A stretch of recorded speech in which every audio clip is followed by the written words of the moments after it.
ನಮ್ಮ ರಾಜ್ಯಪಾಲರು ಆಯ್ತು ನಮ್ಮ ಸರ್ಕಾರ ರಾಜ್ಯದ ರಾಜ್ಯಪಾಲರು ವಿರೋಧ ಪಕ್ಷದ ನಾಯಕರು ಈ ತರ ಎಲ್ಲ ಮಾತಾಡಿದ್ರೆ ಹೆಂಗೆ? ನಮ್ಮ ರಾಜ್ಯಪಾಲರು ಇವ್ರ ರಾಜ್ಯಪಾಲರು ಅಂತಂದ್ರೆ ಹೆಂಗೆ? ರಾಜ್ಯಪಾಲರೇ ನಾಯಕರು ಯಾವ ರೀತಿ ಮಾತಾಡಬೇಕು? ವಿರೋಧ ಪಕ್ಷ ನಾಯಕರು ಈ ರೀತಿ ಮಾತಾಡಬಾರ್ದು. ನಮ್ಮ ರಾಜ್ಯಪಾಲರು ಅಂತ ಹೇಳ್ಬೇಕು. ನಮ್ಮ ರಾಜ್ಯಪಾಲರು ಇವ್ರ ರಾಜ್ಯಪಾಲರು ಅವ್ರ ರಾಜ್ಯಪಾಲರು ಅಂತ ಇದ್ದಾರ? ರಾಜ್ಯದ ರಾಜ್ಯಪಾಲರು ಗೆಲೋಟ್ ಅವರು ರಾಜ್ಯದ ರಾಜ್ಯಪಾಲರು,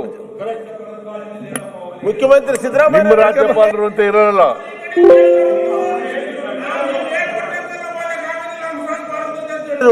ಯಾರು ನೀವ್ ಹೇಳಿದ್ರಿ ಈ ಕಡೆ ಬಂದು ಅವತ್ತು ಹಂಸರಾಜ್ ಭಾರತದವರು ಪುಸ್ತಕ ಓದಿಲ್ಲ. ಬರ್ಕೊಟ್ಟಂಗೆ ನಾವು ಓದಕ್ ಆಗೋದಿಲ್ಲ. ಹೌದು, ಬರ್ಕೊಟ್ಟಾಗ ಓದಕ್ಕಾಗಲ್ಲ. ನಾ ಬರ್ಕೊಟ್ಟಾಗ ಓದ್ತಾರ ಅವ್ರು ಓದ್ತಾರ? ನಾ ಬರ್ಕೊಟ್ಟಾಗ ಓದ್ತಾರ ಅವರು? ನೀವು ಇಲ್ಲಿ ಕೂತ್ ಹೇಳಿದ್ರ ಅವತ್ತು ನಾ ಬರ್ಕೊಟ್ಟಾಗ ಓದ್ತಾರೇನ್ರಿ? ನೀವ್ ಬರ್ಕೊಟ್ಟಾಗ ಓದಕ್ಕಾಗುತ್ತೇನ್ರಿ? ನಾವ್ ಓದಕ್ಕಾಗಲ್ಲ. ಅದಕ್ಕೆ ಹೇಳಿದ್ದು ಅವ್ರ ಏನ್ ಬೇಕಂತ ಓದಿದ. ಹೌದು, ನಾನು ಅಲ್ಲಿ ಕೂತಿದ್ದಾಗ ಹೇಳಿರೋದು. ನೀವು ಕೂತಾಗ ಹೌದು, ಈಗಲೂ ಹೇಳ್ತೀನಿ. ನಾನು ಅವ್ರು ಬರ್ಕೊಟ್ಟಾಗ ಓದಕ್ಕಾಗಲ್ಲ, ನಾ ಬರ್ಕೊಟ್ಟಾಗ ಅವ್ರು ಓದಕ್ಕಾಗಲ್ಲ. ಮತ್ತೆ ಅವ್ರಿಗೆ ಅವಮಾನ ಮಾಡ್ತಾ ನೀವು ಸರಿಯಾಗಿ ಓದಿಲ್ಲ ಅಂತ ಯಾಕೆ ಅವಮಾನ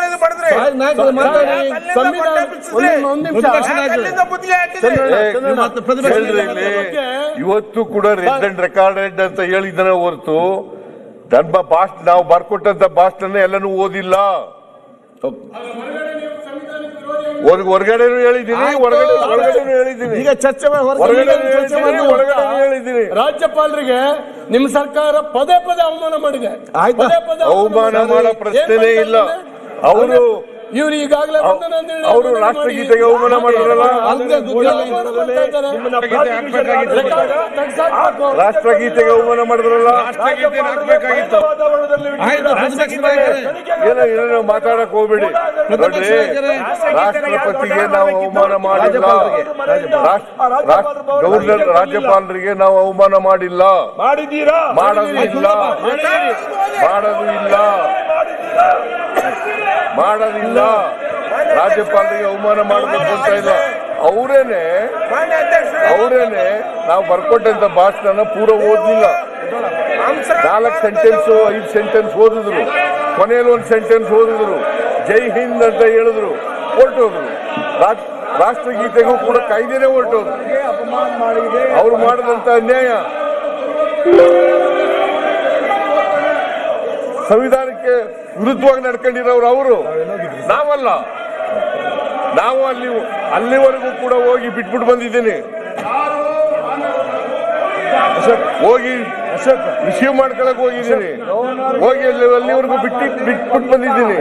ಕೊನೆಯಲ್ಲಿ ಅವ್ರಿಗೆ ಥ್ಯಾಂಕ್ಸ್ ಹೇಳ್ಬಿಟ್ಟು ಬಂದಿದ್ದೀನಿ.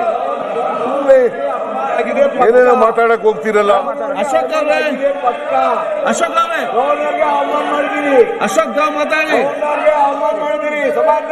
ಈಗ ನೀವು ಅವ್ರಿಗೆ ಅವಮಾನ ಮಾಡ್ತೀರಿ, ಅವ್ರು ಎದ್ದು ಮಾತಾಡ್ತಾರೆ.